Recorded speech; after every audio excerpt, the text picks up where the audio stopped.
Welcome back to the Liberal Union 9/11. Tonight we begin with a development that U.S. defense officials had long feared, quietly anticipated, and desperately hoped would never come to pass. A massive escalation that unfolded not over weeks or days, but in a single terrifying night. One night in which the skies over Ukraine were flooded by an unprecedented swarm of roughly 600 to 650 Russian drones, a coordinated aerial assault that pushed Ukrainian air defenses to their absolute limits and triggered one of the most urgent warnings the Pentagon has issued since Russia launched its full-scale invasion in February 2022. Because what Vladimir Putin authorized crossed a threshold Washington believed Moscow might still avoid. And when that line was crossed, President Volodymyr Zelensky did not pause or hesitate, responding instead with speed, precision, and a ferocity that caught even Russian commanders off guard, signaling what may now be a decisive turning point in this war. A moment when the strategic calculus shifted, the risks sharply escalated, and the responses from both Kyiv and Washington entered a new and far more dangerous phase. For weeks prior, there were subtle but unmistakable signs that something extraordinary was coming, not in public Kremlin statements or official briefings, but in intelligence indicators that analysts have learned to read over years of conflict.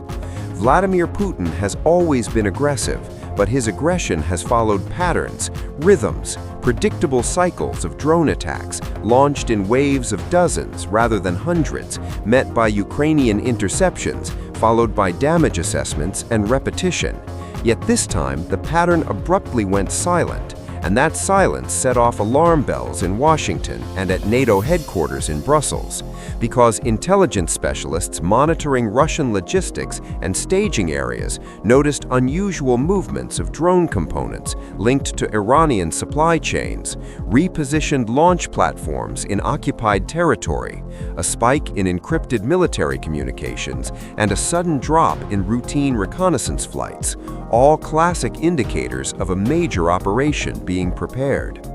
And as satellite imagery revealed expanding covered storage sites and a sharp increase in rail traffic from Russia's industrial interior, nearly 40% in the week before the attack, the question was no longer if Moscow would strike, but when and at what scale. The answer came early Sunday morning, Ukrainian time, when Kyiv's command detected what officials now describe as the largest coordinated drone swarm ever used in modern warfare, launched almost simultaneously from at least 7 staging areas that had not been activated together in more than 18 months, a clear signal that this was not a routine attack, but a deliberate attempt to overwhelm, punish, and possibly pave the way for something even larger, forcing Ukrainian intelligence to consider whether this was retaliation, escalation, or a precursor to a broader offensive.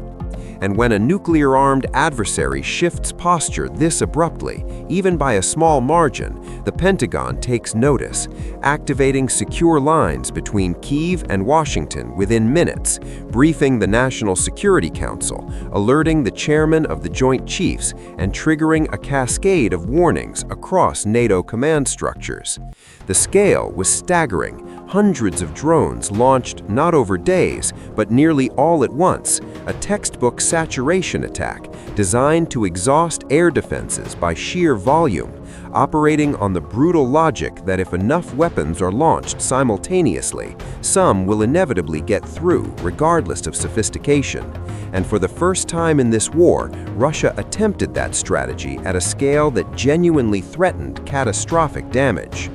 The Pentagon's response was anything but routine, with senior officials emerging from emergency briefings describing the assault as unprecedented, deliberately provocative, and potentially indicative of a strategic shift into a far more dangerous phase. As U.S. defense leaders condemned the escalation in the strongest terms and reaffirmed their commitment to ensuring Ukraine can defend itself, while making clear that this was not a symbolic statement, but an urgent warning. Yet condemnation alone only matters if the adversary pauses, and Putin did not, nor did Zelensky, because within hours, Ukraine launched a sweeping and highly coordinated counterstrike that went far beyond defensive interception, targeting Russian military infrastructure deep inside occupied territory, including Crimea, Belgorod, Rostov, and Luhansk, striking fuel depots, logistics hubs, command and control nodes,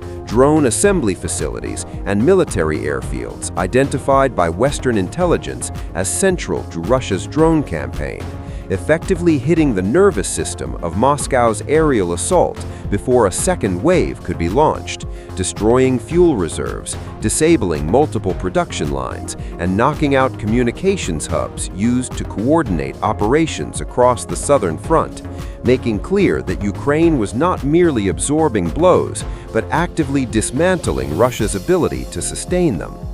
This rapid and focused response is precisely why the Pentagon's warning carried such urgency, because Russia's drone barrage was not symbolic terror alone, but a potential sustained campaign aimed at degrading civilian infrastructure, power generation, and public morale heading into winter. And Ukraine's answer, calculated, targeted, and restrained from civilian harm, demonstrated strategic discipline rather than desperation, reinforcing assessments by Western analysts that Putin was testing Ukraine's resilience amid ammunition shortages and delayed aid, hoping defenses would buckle, only to see the opposite occur as Kyiv responded with speed and sophistication that even pro-Kremlin military bloggers could not ignore, openly expressing concern about how quickly and effectively Ukraine struck back.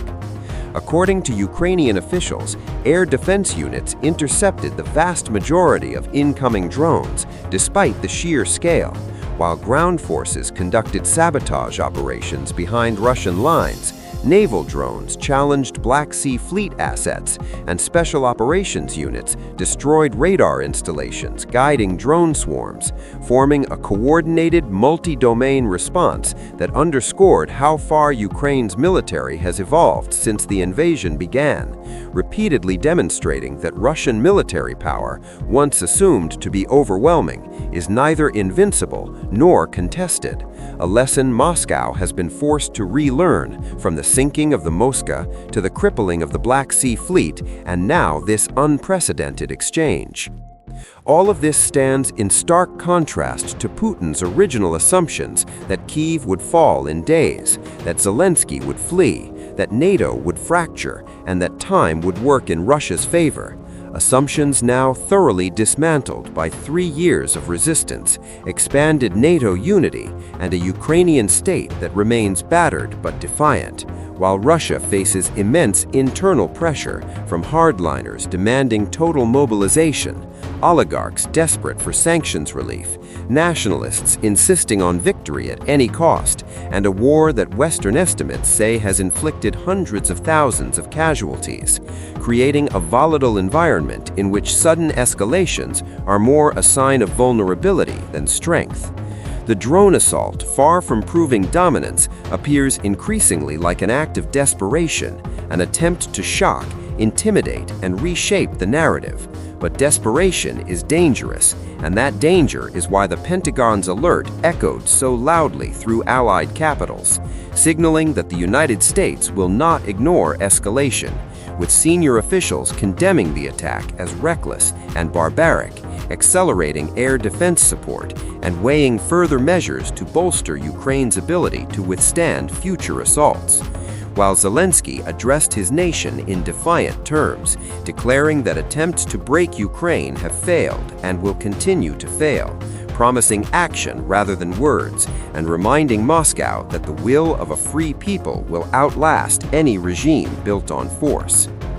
What heightens the risk even further is that this drone barrage did not occur in isolation, coinciding with probing ground attacks in the east, additional cruise missile strikes on infrastructure, and intensified cyber operations within the same 24-hour window, a classic application of combined arms pressure designed to overwhelm an adversary across multiple domains. Yet Ukraine did not collapse under that weight, instead matching complexity with complexity, forcing analysts now to ask whether Moscow is preparing a winter offensive, maneuvering ahead of negotiations, or attempting to exhaust air defenses for a follow-up blow. Questions that remain unanswered but increasingly urgent. What is clear is that by striking back immediately and comprehensively, Kyiv denied Russia the initiative and sent an unmistakable message that escalation will not go unanswered, that there are no free moves left on this chessboard, and that every attack carries a cost, setting the stage for a critical test of resolve in the days ahead. As Putin weighs his next move, Washington seeks to prevent wider war while sustaining Ukraine, and Europe braces for what may be the most perilous phase yet. Because tonight, Ukraine proved once again that it will not break, the Pentagon proved it will not look away, and the Kremlin's sudden silence suggests recalculation rather than confidence, reminding